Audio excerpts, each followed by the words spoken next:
Roads అనేది ఎంత ముఖ్యమంటే ఈ స్టేట్ డెవలప్డ్ స్టేట్ అని చెప్పాలంటే రోడ్స్ మంచిగా ఉన్నప్పుడు ఇది డెవలప్డ్ స్టేట్ అని చెప్తాం. ఇరిగేషన్ డిఫరెంట్ వెల్ఫేర్ స్కీమ్స్ ఎంత ఇంపార్టెంటో రోడ్స్ కూడా అంతే ఇంపార్టెంట్. స్టేట్ డెవలప్మెంట్ స్టేట్ మన కాంట్రిబ్యూషన్లో మండల్ లెవెల్లో ఒక ఇండస్ట్రీ ఏర్పాటు చేయాలంటే అక్కడ రోడ్ లింకింగ్ ఉంటేనే అక్కడ రైస్ మిల్ కానీ స్మాల్ స్కేల్ ఇండస్ట్రీస్ కానీ అవన్నీ కూడా రావడం. ఎందుకంటే ట్రాన్స్పోర్టేషన్ ఉన్నప్పుడే రోడ్ ఫెసిలిటీ ఉన్నప్పుడు.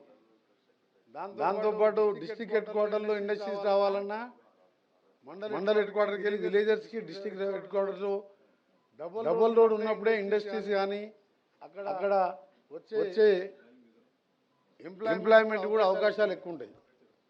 ఇవన్నీ రోడ్ కనెక్టివిటీ లేనట్టయితే మళ్ళంతా కూడా అర్బనైజేషన్ అంతా హైదరాబాద్ చుట్టుపక్కల చేరడం జరుగుతుంది. అందుకని ఇప్పటికే దాదాపు 8 రాష్ట్రాలలో హ్యామ్ మోడల్లో రోడ్స్ టేకప్ చేసి కొన్ని స్టేట్లో బాగా స్పీడ్గా నడుస్తున్నాయి.